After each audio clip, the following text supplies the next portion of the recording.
राजसाहेब ठाकरे यांनी त्यांच्या मेळाव्यामध्ये ज्या प्रकारे शिंदे साहेबांवर टीका केली, ज्या प्रकारे त्यांनी वक्तव्य केलं, मला वाटतं कन्फ्यूज नेत्यामध्ये आणखीन एक नेत्याची भर पडली की काय. आपण जर हा प्रयोग केला उलटा, लाव रे तो व्हिडिओ असं जर आपण म्हणलो आणि यांनी त्या उबाठाच्या नेत्यांबद्दलचे जे वक्तव्य काय हे जर काढलं तर आपल्या लक्षात येईल की त्याच्यात आणि याच्यामध्ये किती जमीन आसमानचा फरक आहे. उबाठा का सोडली?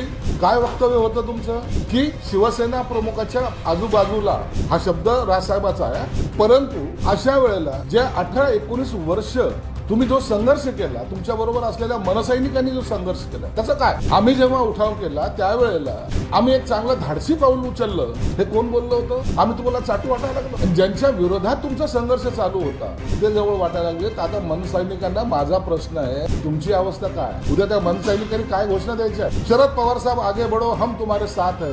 राहुल गांधी आगे बढ़ो, हम तुम्हारे साथ है. या घोषणा द्यायला हव्यात ना.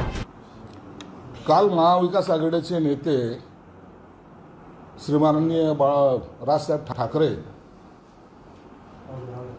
यांनी त्यांच्या मेळाव्यामध्ये ज्या प्रकारे शिंदे साहेबांवर टीका केली, ज्या प्रकारे त्यांनी वक्तव्य केलं, मला वाटतं कन्फ्यूज नेत्यामध्ये आणखीन एक नेत्याची भर पडली की काय. मुळामध्ये आपण काल काय बोललो होतो, आज काय बोलायचं, हे सगळं कन्फ्युजन यांच्यामध्ये तयार झालेलं आहे. जर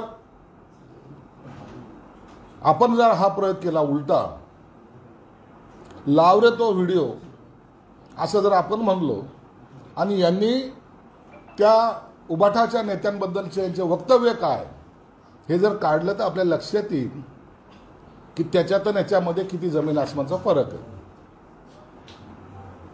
उबाठा का सोडली? काय वक्तव्य होतं तुमचं की शिवसेना प्रमुखाच्या आजूबाजूला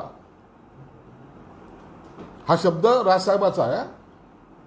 जे बडवेत बसलेले आहेत त्यांनी बाळासाहेबाला घेरून ठेवलेलं आहे आणि म्हणून मी शिवसेना सोडतो. हेच होतं ना. आज तुम्ही त्यांच्याकडेच जात आहेत.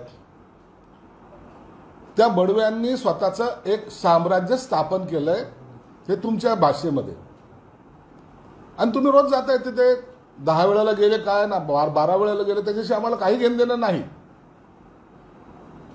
राजसाहेब आणि उद्धव साहेब एकत्रित आले, आम्हाला त्याचा आनंद आहे, आम्ही त्याच्यावर टीकाही करत नाही. परंतु अशा वेळेला जे 18-19 वर्ष तुम्ही जो संघर्ष केला, तुमच्या बरोबर असलेल्या मनसैनिकांनी जो संघर्ष केला, त्याचं काय? आम्ही जेव्हा उठाव केला त्यावेळेला आम्ही एक चांगलं धाडसी पाऊल उचललं. हे कोण बोललं होतं? आम्ही तुम्हाला चाटू वाटायला लागलो. मागच्या लोकसभेला तुम्ही मोदी साहेबांचं गुणगान गात होते, त्या शिवाजी पार्कवर ते तुम्हाला दुश्मन वाटायला लागले. आणि ज्यांच्या विरोधात तुमचा संघर्ष चालू होता ते जवळ वाटायला लागले. आता मनसैनिकांना माझा प्रश्न आहे, तुमची अवस्था काय? कोणता झेंडा घेऊ हाती? उबाठाचा, राहुल गांधीचा, शरद पवारचा? तुमचा स्वतःचा झेंडा कधी कुणाच्या हातात जाईल आता सांगता येणार नाही. म्हणून अशा वेळेला शिंदे साहेबांवर टीका करणं टाळा. जे तुम्हाला जमलं नाही आयुष्यात ते करायचा प्रयत्न आम्ही केलाय, ज्या हिमतीने आम्ही केलाय. त्यासाठी मुख्यमंत्री एकनाथ शिंदे साहेब असताना आपण अनेक वेळा त्यांना भेटलेला पण आहात. अनेक वेळा त्यांच्या कामाची दखलही तुम्ही घेतलेली आहात आणि आम्ही कधीही तुमच्यावर टीका केलेली नाही. आम्हाला त्याची आवश्यकताही वाटली नाही. उलट म्हणजे तुम्ही जे काही प्रपोजल घेऊन येत होते किंवा तुम्हाला जे काही चांगलं वाटत होतं त्याचा आम्ही सन्मान केला. मग हा सन्मान करत असताना आज तुमची भूमिका एवढी बदलती कशी?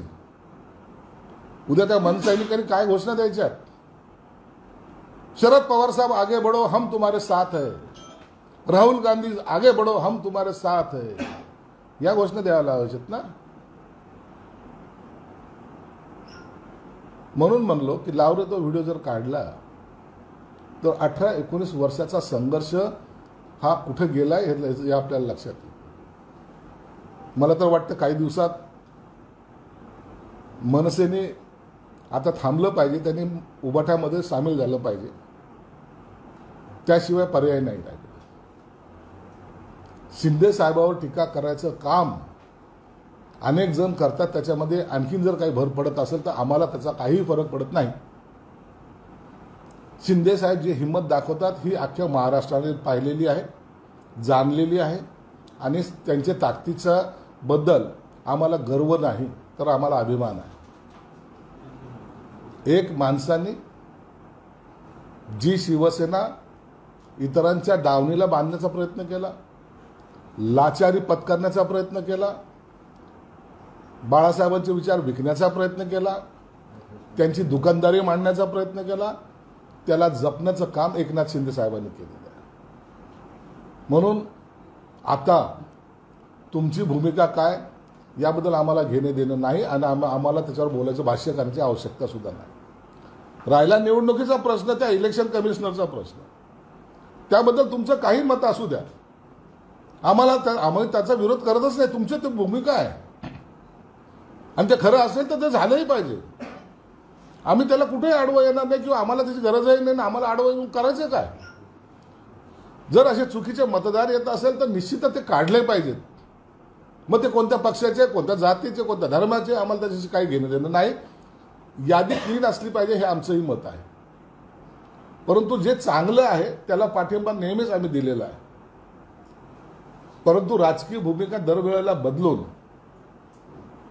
दर वेळेला वेगवेगळे स्टेटमेंट देऊन तुम्ही निश्चित द्या, तो तुमचा अधिकार पण आहे. परंतु आता शिंदे साहेबांनी किल्ल्यांवर येणाऱ्या सर्व मावळ्यांसाठी किंवा येणाऱ्या सर्व शिवभक्तांसाठी सुविधा केंद्र उभारले, त्याला तुमचा विरोध. कुणाचं नाव टाकलं, नमो सुविधा केंद्र टाकलं तर त्याला विरोध. कशासाठी पाहिजे हा विरोध? तुम्ही सुविधा केंद्र उभारा ना. नाही, मनसे सैनिक जाऊन त्याला तोडून टाकेल. तोडण्याची भाषा सोपी असते, परंतु त्यांच्यावर झालेल्या ज्या कारवाया, ज्या पोलीस कंप्लेंट, गुन्हे दाखल झाले त्याबद्दल कधी विचार केला? उद्या हा मनसैनिक कुठे असेल याची चिंता करा. मला या टायमाला एवढंच सांगायचं आहे की ज्या एकनाथ शिंदे साहेबांनी शिवसेना प्रमुखाचे विचार जपलेत, अनेकाने बाजूला झाले, ते करायचा प्रयत्न केला, त्यांच्याकडून जमलं नाही. जे इतरांकडून जमलं नाही ते एकनाथ शिंदे साहेबांनी केलंय हे लक्षात ठेवलं पाहिजे. आणि म्हणून जे काल तुमच्यावर टीका खालच्या पातळीवर करत होते, आज तुमच्या खुर्ची लावून ते बसतायत. एक ते उद्धव साहेबच नाही तर अनेक जण त्यांच्या बाजूचे जे आहेत ते पण. उद्या राहुल गांधीचा पाळणा तुम्ही हलवताना जर पाहायला, हे चित्र जर महाराष्ट्राला पाहायला मिळालं, जोजो रे बाळा जोजो, हे पद्धत सुद्धा होऊ शकते. हलवावंच लागेल, कारण की ही जी लाईन चाललेली ती काँग्रेसला हात मिळवण्याकरताच चाललेली. उद्या शरद पवारच्या मांडीवर बसून पुन्हा कोणी जर त्याला काका मला वाचवा असा जर काढला तर तेही होऊ शकतं. म्हणून महाविकास आघाडी आता कोणत्या नेमक्या दिशेला जाईल, त्याच्यात तुमचं स्थान कुठे असेल हे बघा. एकनाथ शिंदे काय करतात, सत्ता पाहिजे असती तर आजही आम्ही जिद्दीने सत्ता मिळवू शकलो असतो. सत्तेमध्ये आम्ही आहोत आणि समाधानी आहोत.